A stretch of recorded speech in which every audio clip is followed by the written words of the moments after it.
तुम्हें गैरों से कब फुर्सत, हम अपने गम से कब खाली। भारतेंदु हरिश्चंद्र जी ने क्या बोला है, तुम्हें गैरों से कब फुर्सत, हम अपने गम से कब खाली, चलो बस हो चुका मिलना, न हम खाली न तुम खाली। कहने मतलब एग्जाम का टाइम आ गया है, अब दोस्ती थोड़ा सा दूर रखेंगे, जो भी गर्लफ्रेंड बॉयफ्रेंड है उनसे थोड़ा सा समय मांगेंगे कि आप थोड़ा कुछ समय के लिए हम लोग थोड़ा कम बातें करेंगे, आप नाराज मत होइएगा। तो आप इंट्रेंस एग्जाम का प्रिपरेशन कर रहे हैं तो इंट्रेंस एग्जाम में लग जाइए, आप एकेडमिक क्लास का प्रिपरेशन आपका टाइम आ गया है तो उसमें लग जाइए। यह वीडियो आपको Banaras Hindu university CU set में BCom MCom एंट्रेंस में तो काम आएगा ही आएगा, साथ में जो एकेडमिक क्लास में BCom में है सिलेबस में, जैसे महात्मा गांधी काशी विद्यापीठ के सेकेंड ईयर के सिलेबस में है और क्लास 12th के बच्चों में ये है, तो और बहुत सारे जो UPPSCL या फिर जो बहुत सारे गवर्नमेंट जॉब होते हैं जहां पे कॉमर्स पूछता है उसमें यह सब्जेक्ट यह टॉपिक्स कैश फ्लो स्टेटमेंट का क्वेश्चंस आते हैं। तो आज हम लोग एक ही वीडियो में कंप्लीट लेक्चर कंप्लीट हम लोग पढ़ेंगे, इसमें पूरा कॉन्सेप्ट पढ़ लेंगे और न्यूमेरिकल वगैरह क्वेश्चन फिर नेक्स्ट वीडियो में सारा पढ़ेंगे। यहाँ पे हम आपको पूरा थियोरेटिकल कॉन्सेप्ट क्लियर करा देंगे कि कैश फ्लो स्टेटमेंट होता क्या है। ठीक है, तो आइए बहुत ज़्यादा टाइम वेस्ट नहीं करते हैं, स्टार्ट करते हैं कैश फ्लो स्टेटमेंट। ठीक है ना, हाँ बस एक इन्फॉर्मेशन है जो ऐप में बच्चे देख रहे हैं तो 10 सेकेंड आगे बढ़ा लेंगे। मैं कुछ बताने जा रहा हूँ कि अल्पाइन क्लासेस की ऑफलाइन कोचिंग जो BHU entrance academic classes Lanka Madhav market में चल रही है और शाम के बैच में 3 बजे के बाद और सुबह के बैच में आपका करौदी चौराहे पे चल रही है, तो जिसको ज्वाइन करना है उसको ज्वाइन कर लेंगे। BCom MCom entrance academic classes सब चल रही हैं, ठीक है ना, MBA एंट्रेंस BA एंट्रेंस। तो आइए हम लोग समझते हैं cash flow statement. Cash flow statement कुछ नहीं है, तो वीडियो छोड़ के भाग मत जाना, मैंने बोल दिया कैश फ्लो स्टेटमेंट कुछ नहीं है। कैश फ्लो स्टेटमेंट मतलब आप जैसे हलवा नहीं बोलते हैं, अरे तो हलवा है कुछ खा जाएंगे तुरंत, ठीक है ना, एक क्वेश्चन हमारे चुटकियों में सॉल्व हो जाएगा, उसी तरीके से कैश फ्लो स्टेटमेंट है। कैश फ्लो स्टेटमेंट मेरे दोस्तों, कैश फ्लो मतलब एक पर्टिकुलर पीरियड में मेरे बिजनेस में कितना कैश आया कितना कैश गया उसका एक विवरण, उसका एक स्टेटमेंट बनाते हैं जिसको हम लोग क्या बोलते हैं, कैश फ्लो स्टेटमेंट। आप जैसे अपने बहुत सारे नियर एंड डियर का पूरा विवरण रखे रहते हो ना कि तुम धोखा दोगे तो पूरा हम स्क्रीनशॉट रखे हुए हैं बताएंगे, तो उसी तरीके से कैश फ्लो स्टेटमेंट बिजनेस में बताता है बेटा कितना इनफ्लो आउटफ्लो हुआ है तुम्हारे बिजनेस में, सब हमारे पास स्टेटमेंट में है। मतलब कैश का कितना कैश आया कितना कैश गया उसका एक स्टेटमेंट बनाते हैं जिसको हम लोग बोलते हैं cash flow statement. Here flow means inflow and outflow. Flow का मतलब क्या होता है, आना और जाना। ठीक है, आए हो दुनिया में तो जाओगे, ठीक है, मतलब अगर आप आए हो तो जाना ही पड़ेगा, अगर गए हो तो आना ही पड़ेगा, अल्पाइन क्लासेस में ज्वाइन करना ही पड़ेगा। तो दोस्तों कैश फ्लो स्टेटमेंट सबसे पहला जो क्वेश्चन उठता है कि यह लॉन्ग टर्म है कि शॉर्ट टर्म है। मेरे नियर एंड डियर, एक cash flow statement short term के लिए होता है। किसके लिए होता है, शॉर्ट टर्म के लिए होता है। Cash flow statement short term है। पहला, अगर आपका शॉर्ट क्वेश्चन आ जाए, आपका मल्टीपल चॉइस क्वेश्चन आए कि कैश फ्लो स्टेटमेंट क्या है, ये शॉर्ट टर्म एनालिसिस होता है, ठीक है ना। तो अब कैश फ्लो स्टेटमेंट में आगे क्या पढ़ते हैं दोस्तों, कैश फ्लो स्टेटमेंट यहां पे मैंने लिखा भी हुआ है कि ये शॉर्ट टर्म के लिए होता है। It represent flow of cash and cash equivalent. Sir equivalent तो हम पहली बार सुन रहे हैं। इक्विवेलेंट का मतलब होता है उससे ही रिलेटेड। इक्विवेलेंट का मतलब क्या होता है, उसी के जैसा। समझना, जैसे जो हम कंपैरिजन नहीं करते हैं कि जैसे अब किसी कॉलेज या यूनिवर्सिटी में तो नहीं, कॉलेज में भी बहुत कम देखने को मिलता है, जैसे स्कूल में यूनिफॉर्म जैसे मतलब एक जैसे सभी बच्चे लगते हैं, तो उसी तरीके से कैश फ्लो बताता है कि कैश एंड कैश इक्विवेलेंट मतलब कैश तो होगा और कैश के आसपास की जो चीजें जैसे बैंक में जो पैसा जमा है या फिर ऐसे मार्केटेबल सिक्योरिटी जिसको 3 महीने के अंदर कैश में कन्वर्ट कर ले, उसको हम लोग कैश इक्विवेलेंट के नाम से जानते हैं। यहां पे ट्रायंगुलर लफ्ज चलता है, मतलब इसमें 3 चीजें देखने को ज्यादा मिलेगा। मैं आपको ओवर बता दूं क्या 3 चीजें होंगे मेरे दोस्तों, वह 3 चीजें होंगे आपके नजर के सामने होंगे, आपके आंख 2 ही हैं लेकिन आपको 3 चीजें मैं समझाने जा रहा हूं। कैश फ्लो स्टेट का अकाउंटिंग स्टैंडर्ड क्या है, 3 है। कैश फ्लो स्टेटमेंट का अकाउंटिंग स्टैंडर्ड क्या है, तीन ही है, ठीक है ना। कैश फ्लो स्टेटमेंट का अकाउंटिंग स्टैंडर्ड क्या होता है सर, ये तो हम पहली बार सुन रहे हैं, क्या करें कोविड में पास हो गए, बट कोई बात नहीं, जो ब्लेम लगाता है कोविड में पास हो गए उसको दिखा दो ऐसा कि कोविड वाले हम बच्चे वही हैं जो घर पे बैठ के तैयारी किए थे। तो cash flow statement accounting standard 3 होता है। इसमें कैश एंड कैश इक्विवेलेंट में जो आइटम्स आते हैं, कैश और बैंक तो आते हैं, साथ में ऐसे मार्केटेबल सिक्योरिटी जो 3 महीने के अंदर कैश में कन्वर्ट हो जाए, वो भी कैश एंड कैश इक्विवेलेंट का पार्ट माने जाते हैं। इसमें एक्टिविटीज भी 3 होती हैं। एक्टिविटीज कितने होते हैं? 3 एक्टिविटीज होते हैं। वह एक्टिविटीज कौन होता है मेरे दोस्तों? वह एक्टिविटीज होता है OA गाना नहीं है, OA मतलब operating activities, IA investing activities, FA financing activities. मतलब 3 का नाता इसमें है ना। कैश फ्लो स्टेटमेंट में अकाउंटिंग स्टैंडर्ड 3, और इसमें जो items cash and cash equivalent है, इक्विवेलेंट में वही आइटम्स लिखेंगे जो मार्केटेबल सिक्योरिटी 3 महीने के अंदर कैश में कन्वर्ट हो जाए, मतलब 3 यहां पे भी आया। और इसके एक्टिविटीज भी 3 ही हैं, operating, investing and financing activities. चलिए आइए हम आगे हम लोग देखते हैं कि it represent flow of cash. क्या बताता है, क्या रिप्रेजेंट करता है? कैश का फ्लो, कितना आया कितना गया। Cash flow of cash and cash equivalent during a given period, मतलब एक जो पर्टिकुलर समय है उसमें कितना कैश आया कितना कैश गया, उसका एक स्टेटमेंट बनाते हैं जिसको बोलते हैं cash flow statement. Cash and cash equivalent means, अब आगे बता रहा है कि कैश एंड कैश इक्विवेलेंट का मतलब क्या होता है। मतलब की बातें नहीं करते हैं, यहां प्यार से बातें करते हैं। मतलबी तो वो होते हैं जो मतलबी होते हैं। कैश एंड कैश इक्विवेलेंट का मतलब क्या होता है मेरे दोस्तों? कैश तो आएगा ही, साथ में बैंक मतलब ओवरड्राफ्ट को छोड़कर, है ना, अदर देन ओवरड्राफ्ट। कैश तो आएगा, साथ में बैंक वाला पैसा जो बैंक में आप जमा किए, जो आपके मम्मी पापा आपके शादी के लिए नहीं जमा किए हैं, वो वाला।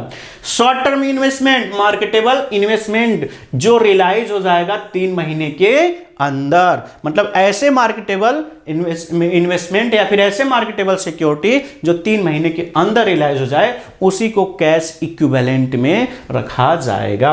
अब यहाँ पे आपका स्पेसिमेन या प्रोफार्मा, कैश फ्लो स्टेटमेंट का प्रोफार्मा, मैं यहाँ पे समरी वाला प्रोफार्मा बनाया हूँ। आपको डरने की जरूरत नहीं है सर इतना छोटा प्रोफार्मा, बट इसके अंदर क्या आएगा उसको भी आगे मैं बताऊंगा।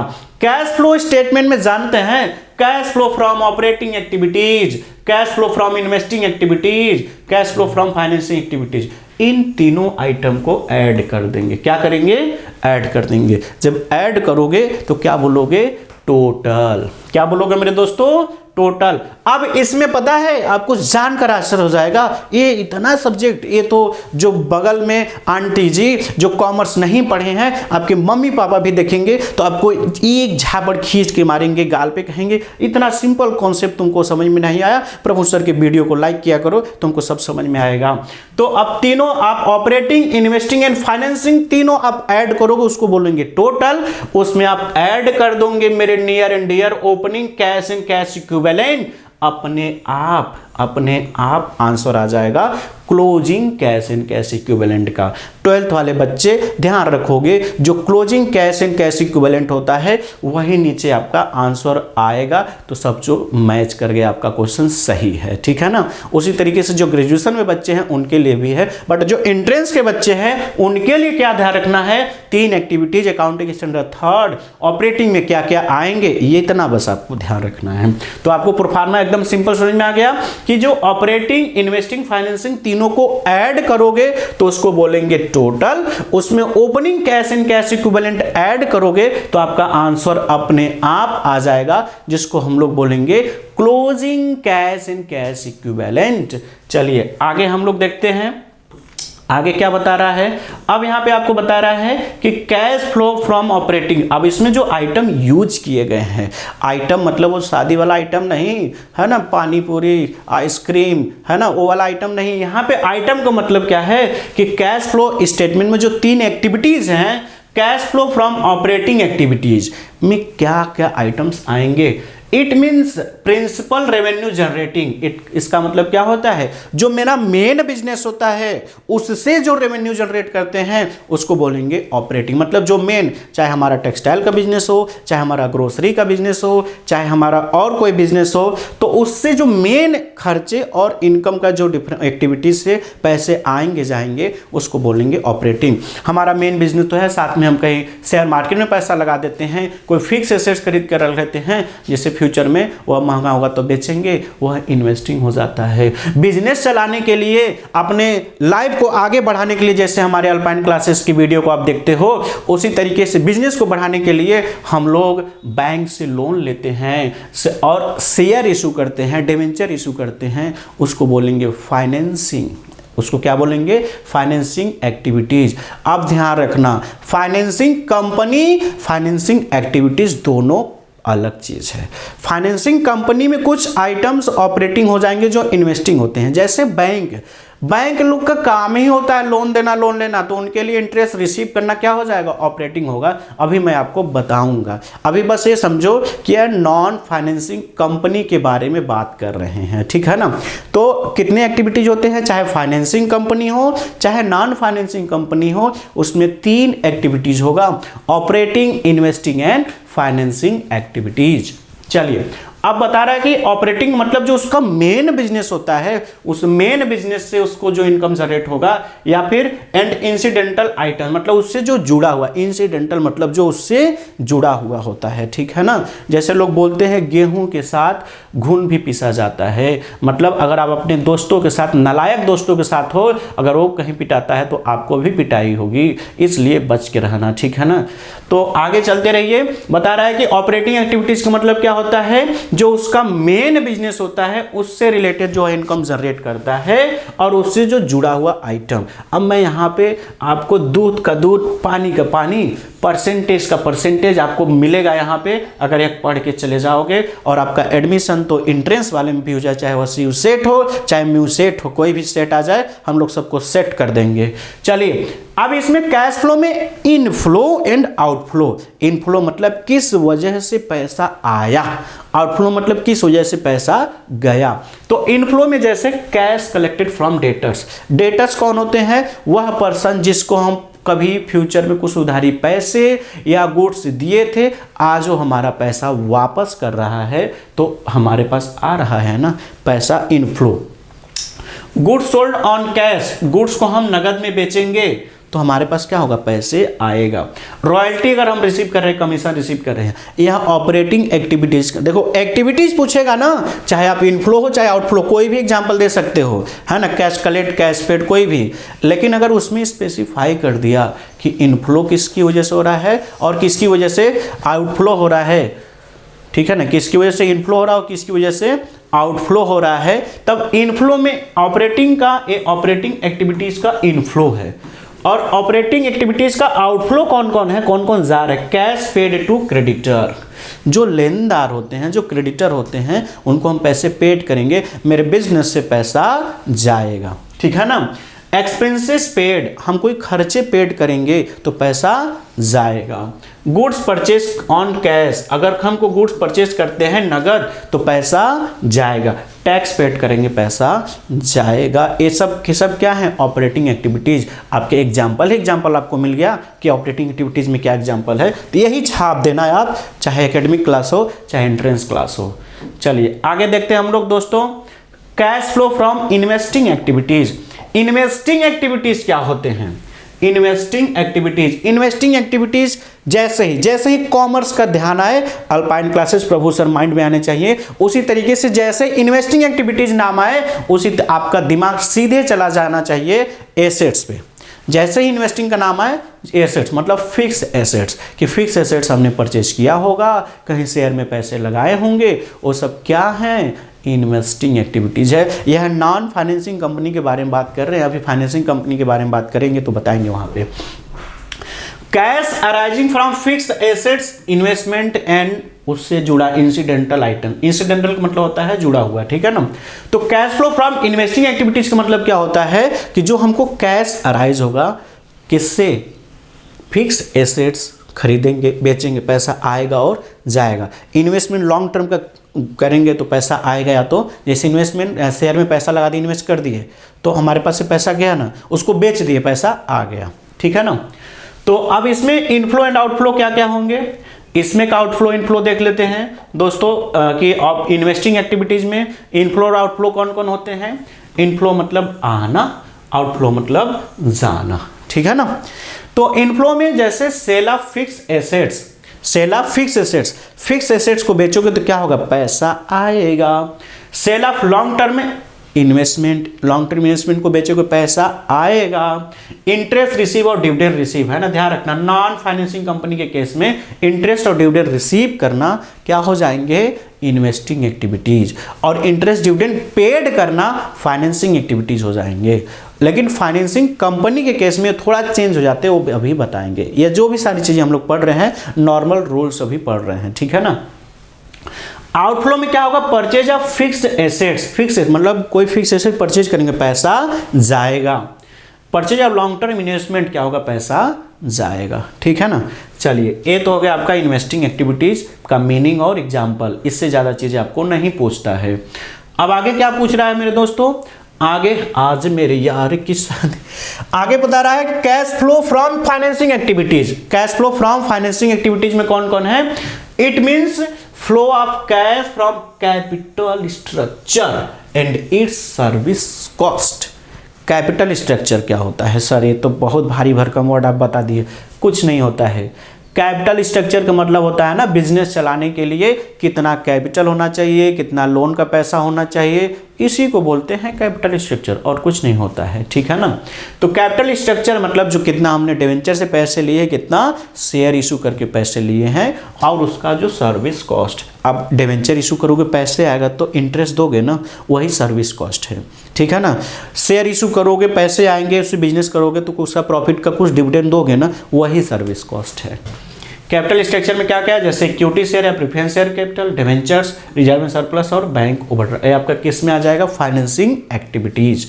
अब इसमें इनफ्लो और आउटफ्लो में क्या क्या आ जाएगा दोस्तों, इसमें आपका आ जाएगा, इसमें क्या आ जाएगा, इसमें आ जाएगा रेज लोन, लोन को लेना, किसी से लोन लेते हैं तो पैसे हमारे पास आएंगे। Issue of share, issue of debenture, share issue कर देंगे, डिवेंचर इशू करेंगे तो पैसे आएंगे। आउटफ्लो में क्या क्या है दोस्तों, आउटफ्लो बता रहा है रिडम्पशन ऑफ शेयर, है ना। रिडम्पशन मतलब होता है पेमेंट, रिडम्पशन को मतलब क्या होता है, पेमेंट। कहोगे सर नया नया नाम सुन रहे हैं, ठीक है ना। तो रिडम्पशन का मतलब क्या होता है, पेमेंट होता है, ठीक है। तो redemption of share, equity share, preference share, है ना, कोई लोन पेड करेंगे, डिवेंचर को पेड करेंगे, इंटरेस्ट और डिविडेंड को पेड करना, या कौन सी एक्टिविटीज हो जाएगा, फाइनेंसिंग एक्टिविटीज, है ना। लोन लोगे, शेयर इशू करोगे, डिवेंचर इशू करोगे, पैसा आएगा, ये भी फाइनेंसिंग एक्टिविटीज का इनफ्लो है, और इधर आउटफ्लो है, जा रहा है, ठीक है ना। आपको अगर कि वीडियो थोड़ा मैं धीमा पढ़ा रहा हूँ, आप थोड़ा स्पीड बढ़ा के देख सकते हो, कोई दिक्कत नहीं है, ठीक है ना। तो एक बार आप इस चीज़ को देखते रहिए, यह नोट्स आप हमको व्हाट्सएप करेंगे तो ये नोट्स हम आपको शेयर कर देंगे, ठीक है। अब आगे बता रहा है कि जो कैश फ्लो स्टेटमेंट है, इसके बनाने के कितने मेथड हैं। कैश फ्लो स्टेटमेंट बनाने के कितने मेथड है, तो दो मेथड है, डायरेक्ट मेथड और इनडायरेक्ट मेथड। कौन कौन है, डायरेक्ट मेथड और indirect method. Cash flow statement बनाने के कितने मेथड हैं, दो मेथड है, डायरेक्ट और इनडायरेक्ट मेथड, ठीक है ना। चलिए नेक्स्ट क्या है दोस्तों, अब यहाँ पे कुछ बता रहा है जिसको हम लोग थोड़ा सा पढ़ लेंगे, थोड़ा नॉलेज ही गेन हो जाएगा, अदरवाइज हम सीधे आपको आगे बढ़ा देते, बट थोड़ा यहाँ पे एससीए का नोट से थोड़ा सा देख लोगे तो अच्छा ही रहेगा। Accounting standard 3 specify how to prepare cash flow, मतलब अकाउंटिंग स्टैंडर्ड 3 बोलता है कि कैसे कैश फ्लो स्टेटमेंट बनाओगे, यह आपको बता देता है ना, कि आप ये रास्ता आप ऐसे से जाओगे। अब तेजी से जाके आप रास्ते में लड़ जाओ, ये आपकी गलती है ना, आपको तो मैंने रास्ता बताया। उसी तरीके से कैश फ्लो स्टेटमेंट जो अकाउंटिंग स्टैंडर्ड 3 है, क्या बोल रहा है, हम आपको तो बता देंगे कि कैसे कैश फ्लो स्टेटमेंट बनाना है ना।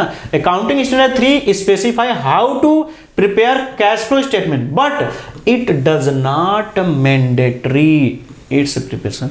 ये तो बोलता है कि कैश फ्लो स्टेटमेंट कैसे बनाओगे, लेकिन यह नहीं करता कि बनाना ही जरूरी है। ये बोल देता है कि डायरेक्ट मेथड से बनाओगे, इनडायरेक्ट मेथड से बनाओगे, तो हम आपको बहुत सारे रूल्स रेगुलेशन बता देंगे, लेकिन यह कंपलसरी नहीं है कंपनियों के लिए, ठीक है ना, ध्यान रखना। आप बना देते हो तो आपके लिए ही बेनिफिट होता है। अब आगे बता रहा है कि सेबी का क्लास, यहाँ पे क्लास होना चाहिए, क्लास लिखा गया है यहाँ पे, है SEBI class 32 require cash flow statement. मतलब सेबी बोलती है कि आप कैश फ्लो स्टेटमेंट बनाएं, मतलब सेबी से जुड़े जितने सारे ऑर्गेनाइजेशन होंगे, सेबी बोलती है कि आप लोग कैश फ्लो बनाएंगे तो इनडायरेक्ट मेथड से बनाओगे। किससे बनाओगे? इनडायरेक्ट मेथड से। लेकिन इंश्योरेंस कंपनियों की जो मम्मी होती है इरडा, है ना, इंश्योरेंस कंपनी की जो मम्मी इरडा होती है, अब इरडा का पूरा नाम क्या होता है आप हमसे मत पूछना, हम आपको बता रहे हैं इरडा का पूरा नाम। आप गूगल सर्च करके आप कमेंट में बताओगे कि इरडा का पूरा नाम क्या होगा, ठीक है ना। तो इरडा जो इंश्योरेंस कंपनी की मम्मी, मतलब इंश्योरेंस कंपनी की रेगुलेटरी जो बॉडी होती है, वह क्या बोलती है ना, जैसे कुछ लोग होते हैं ना, अच्छा वो ये कर रहे हैं तो हम वो नहीं करेंगे, ठीक है ना, सेम नहीं रहेगा। तो सेबी ने बोल दिया इनडायरेक्ट मेथड, तो इरडा बोलती हम नहीं बोलेंगे इनडायरेक्ट मेथड, मतलब हम बोलेंगे तुम बनाओ डायरेक्ट मेथड से। IRDA required the insurance company to prepare cash flow statement direct method if company is doing finance business. अब आगे यहां पे बता रहा है कि अगर कि कंपनी फाइनेंस कंपनी है, अब मैंने आपको जितना पहले रूल्स बताया वो नॉन फाइनेंसिंग कंपनी का बताया था, ठीक है ना। अच्छा कहोगे sir finance company, non finance company, financing activities है, बार बार कंफ्यूज क्या कर रहे हो। फाइनेंसिंग कंपनी जैसे आपका म्यूचुअल फंड, बैंक, है ना, फाइनेंशियल इंस्टीट्यूशन, इनको बोलेंगे फाइनेंसिंग कंपनी। नॉन फाइनेंसिंग जैसे जो जिनका नॉर्मली बिजनेस चलता है टेक्सटाइल का या फिर ऐसे परचून वगैरह का, जो किराना वगैरह का जो दुकान चलता है, सब क्या होते हैं, ये आपके नॉन फाइनेंसिंग। मतलब जो रुपए पैसे का लोन देना लेना वही काम रहेगा तो हो जाएगा फाइनेंसिंग कंपनी। सिंपल से एग्जांपल बैंक, म्यूचुअल फंड और फाइनेंशियल इंस्टीट्यूशन, ठीक है ना। अब उसमें एक्टिविटीज चेंज हो जाएंगे, मतलब फाइनेंसिंग एक्टिविटीज में तो कुछ आइटम सेम रहेगा बट ऑपरेटिंग कुछ चेंज हो जाएगा। जैसे जिसका मेन काम है ऐसे बिल्डिंग खरीद कर रेंट देना, तो उसका वही काम हो गया ना, तो बिल्डिंग से रेंट जो मिलेगा वो क्या हो जाएगा आपका फाइनेंसिंग कंपनी के लिए ऑपरेटिंग हो जाएगा। लेकिन आप बिजनेस कर रहे थे, आपके पास बिल्डिंग पड़ा था, इसे रेंट पे दे दिए, उससे जो इनकम आएगा ना वो इन्वेस्टिंग हो जाएगा नॉर्मल के केस में, ठीक है ना। चलिए अब आगे बता रहा है कि अगर बिजनेस फाइनेंस कंपनी है कि नॉन फाइनेंस कंपनी है। मैं यहाँ पे आपको दूध का दूध, पानी का पानी, है ना, पनीर का पनीर, घी का घी सब अलग कर देंगे, ठीक है। चलिए अब यहाँ पे बता रहा है कि अगर के फाइनेंस बिजनेस होगा, नॉन फाइनेंस बिजनेस होगा।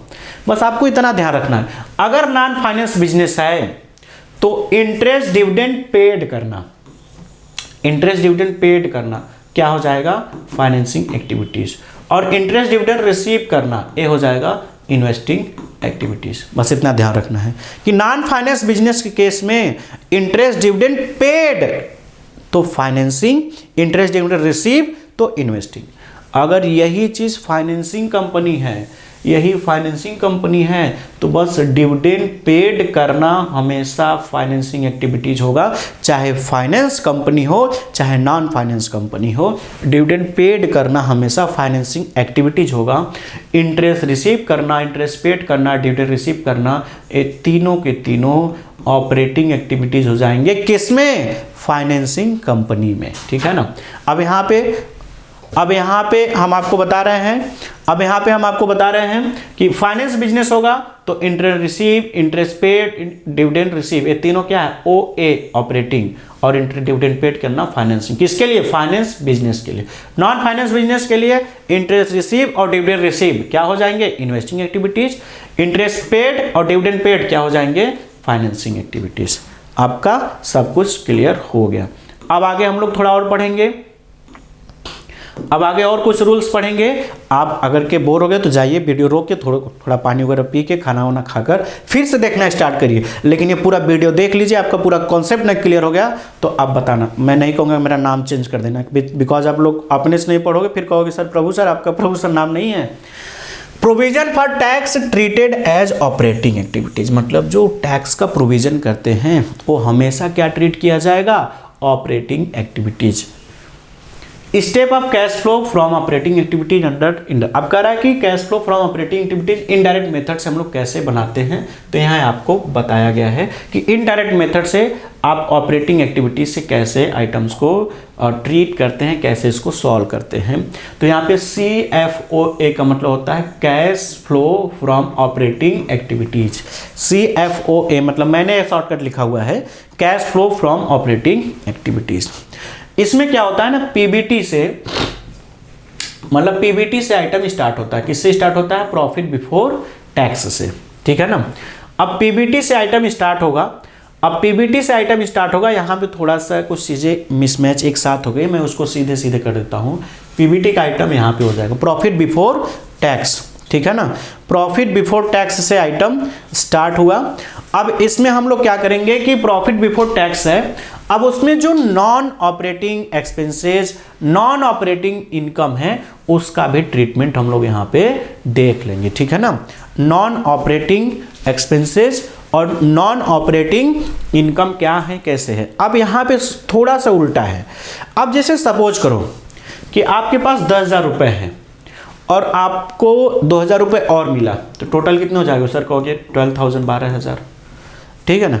बट 10,000 था, 2,000 आपको मिला, आपने 3,000 लिख दिया, कितना हो जाएगा? 13,000। तो यह जो 13,000, 13,000 आइटम हमारा गलत है ना। आप इसमें से क्या करोगे? 1,000 माइनस करोगे, तब जाके आपका मतलब अगर कि गलत इनकम जो ऑपरेटिंग इनकम नहीं है, नॉन ऑपरेटिंग इनकम को भी हमने ऐड किया था, तो मेरा कैश ज़्यादा दिख रहा है, उसको माइनस करके कम करेंगे, सही दिखाएंगे। अब उसी तरीके से वाइसे वर्सा, अगर आपका इनकम 10 था, खर्चा 3 था, तो आपका आंसर आना चाहिए था 7, ठीक है ना। वो किया क्या नालायक, वो खर्चा तो मतलब 10 तो था ही इनकम, और खर्चा 3 की जगह लिख दिया 2, अब दिख गया 8, मतलब मेरा ज़्यादा दिख रहा है ना। खर्चे हमने कम लिखे, कम खर्चे लिखने की वजह से मेरा कैश ज़्यादा दिख रहा है, तो हम उसको क्या करेंगे? प्लस करेंगे कि माइनस करेंगे? क्या करेंगे? माइनस करेंगे। लेकिन वैसे वर्षा इसी का कि खर्चा 10 की जगह मतलब 2 की जगह उन्होंने 3 की जगह 4 लिख दिया, तो कितना आ जाएगा? 6 आएगा ना। मतलब जितना खर्चा था उससे ज़्यादा दिखा दिया, 3 माइनस करने की जगह उन्होंने 4 माइनस कर दिया। अच्छा है, तो वापस 7 लाने के लिए एक ऐड करोगे ना, ठीक है ना। कहने मतलब जो गलत खर्चे माइनस हो गए थे, तो मेरा प्रॉफिट क्या हुआ था? उससे ज़्यादा दिख रहा है, गलत खर्च सॉरी कम दिख रहा है, तो अब उसको हम लोग क्या करेंगे? वापस ऐड बैक करके सही कर लेंगे, ठीक है ना। तो वही चीज़ें बता रहा है कि जो आपका प्रॉफिट बिफोर टैक्स है, उसमें हम लोग क्या करेंगे? यहाँ पे थोड़ा थोड़ा आगे पीछे हो गया है, ठीक है ना। प्रॉफिट बिफोर जो टैक्स है, उसमें नॉन कैश एक्सपेंसेस को क्या करोगे? ऐड। यहां पे मैं सीधे सीधे लिख देता हूं, प्रॉफिट बिफोर टैक्स में हम लोग नॉन कैश एक्सपेंसेस को ऐड करेंगे, नॉन ऑपरेटिंग एक्सपेंसेस को क्या करेंगे? ऐड करेंगे, नॉन ऑपरेटिंग इनकम को क्या करेंगे? माइनस करेंगे, ठीक है ना। ये देखो एक में हो गया है, नॉन कैश एक्सपेंसेस क्या हो जाएगा? Add, non operating expenses add, non operating income यहां तक या फिर नॉन कैश इनकम क्या हो जाएंगे? माइनस। मतलब जो non operating income add, non operating income minus, ऐसे समझना है। ऑपरेटिंग खर्चे, operating expenses minus, but non operating expenses होंगे तो क्या हो जाएंगे? प्लस हो जाएंगे। ये आपको बस याद रखना है। अच्छा सर, इसमें आते क्या क्या है? शांत रहिए, बस बता रहे हैं कि इसमें कौन कौन से आइटम हम लोग और कि नॉन कैश एक्सपेंसेस में क्या क्या आते हैं। जब यह चीज़ आप लोग कर लोगे पीबीटी में, जब आप नॉन ऑपरेटिंग इनकम को माइनस, नॉन कैश इनकम को minus, non operating expenses, abnormal loss को अगर ऐड करते हो तो आपका आता है PBWCC। क्या आता है मेरे दोस्तों? PBWCC, profit before working capital changes. क्या आता है? Profit before working capital changes. अब कहोगे इसमें करंट एसेट्स और करंट लायबिलिटीज का इंक्रीज और डिक्रीज देखेंगे। क्या देखेंगे? करंट एसेट्स और करंट लायबिलिटीज का इंक्रीज डिक्रीज देखेंगे कि किसकी वजह से बढ़ने से कैश बढ़ेगा या फिर घटेगा, ठीक है ना। अब यहाँ पे हम आपको थोड़ा सा रूल्स नीचे ले चलेंगे कि करंट एसेट्स करंट लायबिलिटीज का इंक्रीज डिक्रीज से किस में प्लस होगा, किस में माइनस होगा। यहाँ पे हम आपको रूल्स थोड़ा बता रहे हैं कि आप करंट एसेट्स, सबसे पहला नंबर कि कैश फ्लो स्टेटमेंट के चैप्टर में, कैश फ्लो स्टेटमेंट के चैप्टर में हम लोग कैश को छोड़कर बात करेंगे करेंट एसेट्स में ना। जब करेंट एसेट्स की बात करेंगे कैश फ्लो स्टेटमेंट के चैप्टर में, तो कैश को छोड़कर बात करेंगे। इसका मतलब करेंट एसेट्स में कैश नहीं आएगा, ठीक है ना, बस कैश फ्लो के चैप्टर में समझने के पर्पज से। अब देखो इसमें क्या बताएगा ना आपको, एकदम सिंपल चीज़ है। अगर थोड़ा सा आप इधर उधर करोगे तो बहुत सारे चीज़ें, सिंपल चीज़ें टफ लगने लगती है, लेकिन अगर जैसे जैसे वीडियो बताए हैं, जैसे जैसे आप समझ रहे थे, अगर उसको नोट डाउन कर रहे थे, आपको कोई भी दिक्कत नहीं होने वाला है, ठीक है ना। वैसे भी मैं यहाँ PPT शेयर कर दूंगा टेलीग्राम पे, ठीक है, अल्पाइन क्लासेस के नाम से टेलीग्राम में, वहाँ पे मैं शेयर कर दूंगा, या फिर आप हमको व्हाट्सअप करोगे तो भी हम शेयर कर देंगे, ठीक है ना। अब यहाँ पे ध्यान रखिएगा कि करंट एसेट्स या करंट लायबिलिटीज के इंक्रीज या डिक्रीज होने से, करंट एसेट्स और करंट लायबिलिटीज के इंक्रीज या डिक्रीज होने से कैसे कैश इंक्रीज या डिक्रीज होगा, इसको समझना है, ठीक है ना। अब रूल्स बताता है कि अगर करंट एसेट्स इंक्रीज होगा तो कैश क्या होगा, कम हो जाएगा, मतलब माइनस। अगर करंट एसेट्स डिक्रीज होगा तो कैश क्या हो जाएगा, प्लस हो जाएगा, मतलब इसका उल्टा रोल चलता है ना, इनवर्स। उसी के तरीके से अगर करंट लायबिलिटीज इंक्रीज हुआ तो कैश भी इंक्रीज हो जाएगा, मतलब प्लस। अगर करंट लायबिलिटीज डिक्रीज हुआ तो कैश भी डिक्रीज हो जाएगा, मतलब माइनस। ये रूल्स आपको याद रखना है। सर कैसे आपने समझा दिया कि करंट एसेट्स अगर के बढ़ रहा है तो कैश घट रहा है। मेरे नियर एंड डियर, सपोज करते हैं आपके पास 5,000 रुपये नगद है। कितना है, 5,000 रुपये। आप क्या करते हो, 2,000 का स्टॉक खरीद लेते हो, गुड्स खरीद लेते हो। तो आपके यहाँ से गुड्स आपने खरीदा, तो गुड्स मतलब स्टॉक मतलब करंट एसेट्स। तो करंट एसेट्स क्या हो गया, बढ़ गया, बट आपके काउंटरवा से 2,000 रुपये चला गया ना, तो कितना बचेगा, 3,000। मतलब आपका करंट एसेट्स बढ़ा है, स्टॉक आया, नो डाउट कि आपका करंट एसेट्स बढ़ गया, लेकिन पैसा आपके यहाँ से चला गया। अच्छा सर, ये बात है। उसी तरीके से स्टॉक, जैसे आपके पास करंट एसेट्स सपोज करते हैं कैश 5,000 है, आपने 3,000 का स्टॉक बेच दिया कैश में। आपके पास 5,000 कैश है और स्टॉक भी है 10, 15, 50,000 का। आपने 3,000 का स्टॉक बेच दिया नगद में, तो स्टॉक बेचोगे तो क्या होगा, पैसा आएगा ना। तो करंट एसेट्स घट रहा है ना। एक कहोगे सर इधर कैश भी तो आ रहा है ना, मैंने आपको स्टार्टिंग में हिंट दे दिया था। कैश फ्लो के चैप्टर में करंट एसेट्स में कैश को छोड़कर बात करेंगे, तब आपको समझ में आएगा।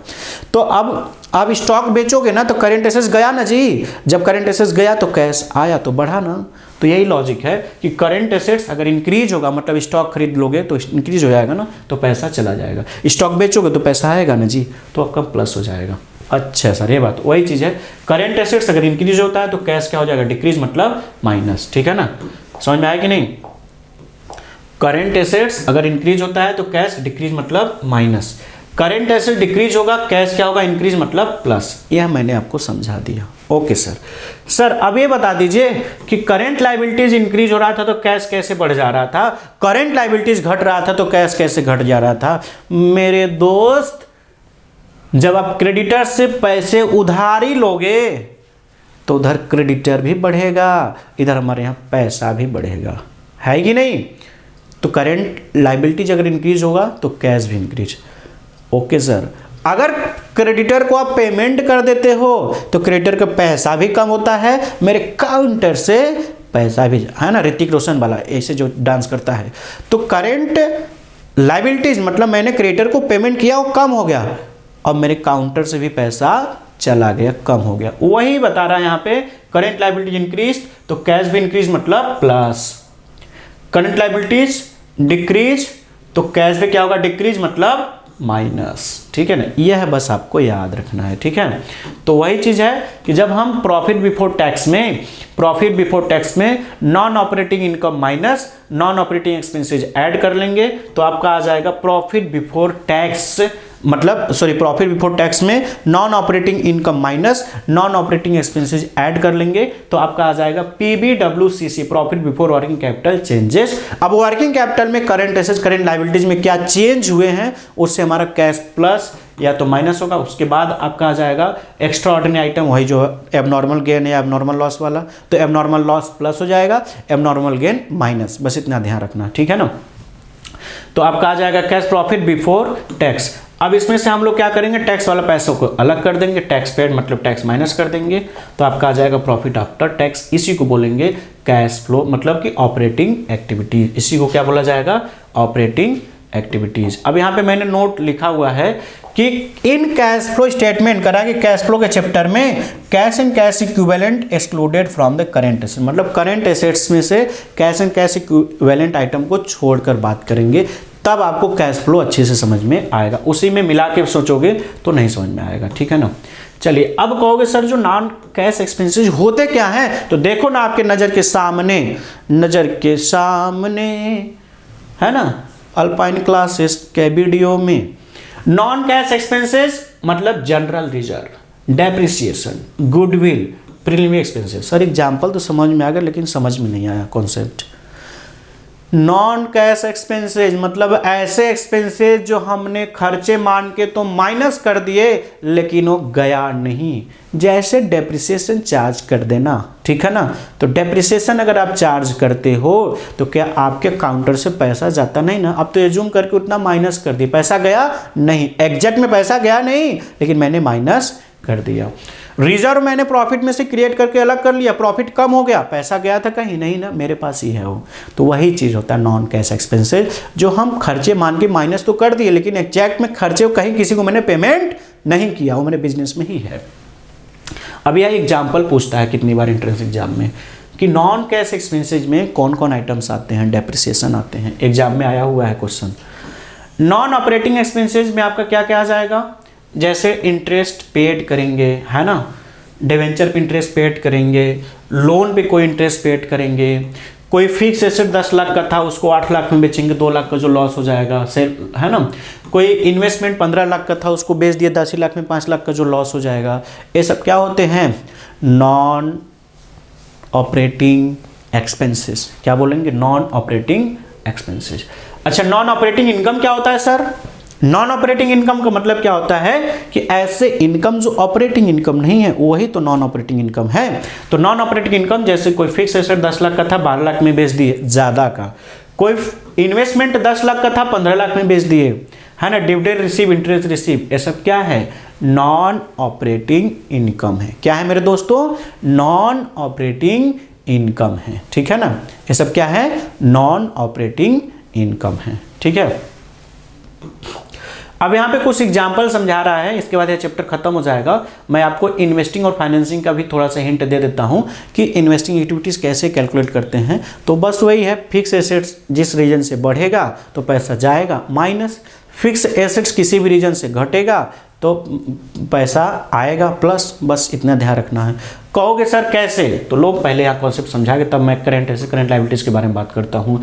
जैसे सिंपल एग्जाम्पल यार, आपका 2010 का कोई आइटम्स दिया है फिक्स एसेट्स में 10 लाख का और 2012 में दिया हुआ है 15 लाख का। इसका मतलब क्या है, इसका मतलब यही है ना कि मैंने 5 लाख का खरीदा तब जाके बढ़ा ना, तो 5 लाख माइनस, कुछ इन्फॉर्मेशन नहीं दिया है। लेकिन हाँ, अब आपका ये ओपनिंग में 10 दिया है, फिर क्लोजिंग में 15, नीचे इन्फॉर्मेशन दिया कि 1 लाख का एसेट था जिसपे 20,000 डेप्रिसिएशन लगा था, मैंने उसको 1 लाख चाहिए, मतलब 1 लाख का एसेट था, 20,000 डेप्रिसिएशन लगा था, उसको मैंने 1,20,000 में बेच दिया। तो पहले तो 1 लाख का एसेट मतलब बचना चाहिए 9 लाख, कितना बचना चाहिए, 9 लाख, बट यहाँ पे दिख कितना रहा है, 15 लाख। इसका मतलब ये है कि हमने 6 लाख का खरीदा होगा, है ना, मतलब 9 लाख का था, 1 लाख का चला गया और दिखा रहा क्लोजिंग में 15 लाख, तो इसका मतलब मैंने 6 लाख का खरीदा होगा, ठीक है ना। फिर 1,20,000 जो बेचे हो पैसा आएगा तो प्लस हो जाएगा, ठीक है ना। तो ऐसे आपको समझना है इन्वेस्टिंग एक्टिविटीज़ का। फाइनेंसिंग में लोन वगैरह शेयर वगैरह इशू करेंगे तो पैसा आएगा तो प्लस कर लेंगे, पेड करेंगे तो माइनस कर लेंगे, ठीक है ना। अब करंट एसेट्स करंट लायबिलिटीज़ के एग्जांपल आपको बहुत पता ही है, नहीं तो आप गूगल कर लो तो भी पता चले, बट मैंने कुछ एग्जांपल यहाँ पे दे दिया कि करंट एसेट जैसे कैश हो गया, बैंक हो गया, शॉर्ट टर्म इन्वेस्टमेंट जो रिलाइज हो जाता है 12 महीने के अंदर या ऑपरेटिंग साइकिल के अंदर, डेटर्स हो गया, बिल्स रिसीवल हो गया, प्रीपेड एक्सपेंसेज हो गया, एक्रूड इनकम, ये सब क्या होते हैं, करंट एसेट्स। यही होते हैं सर, बस इतना नहीं, इसके अलावा भी बहुत सारे होते हैं, बट इतना अगर आप याद कर लेते हो तो आपके लिए बहुत ज़्यादा सफिशियंट हो जाएंगे, ठीक है ना।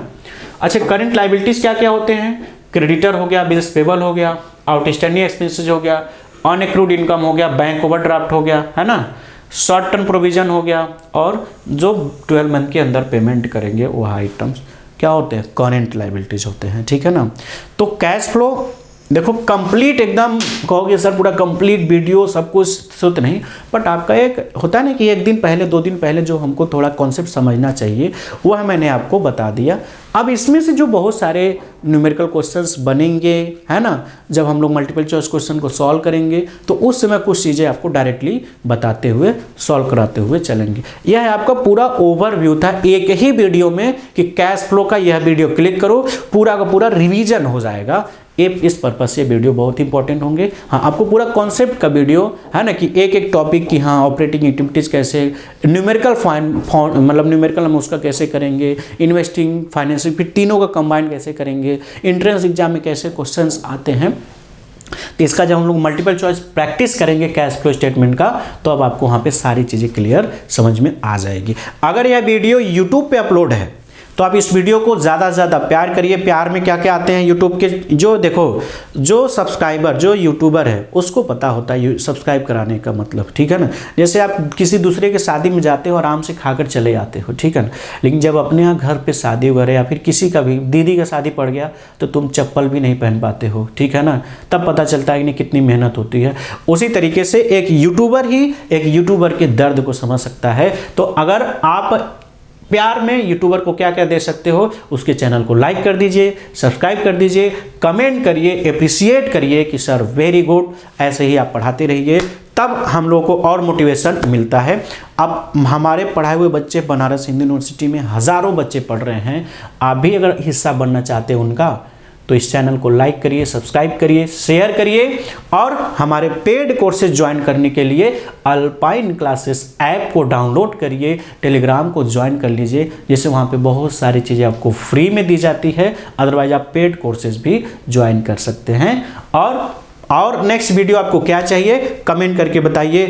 Thank you very much.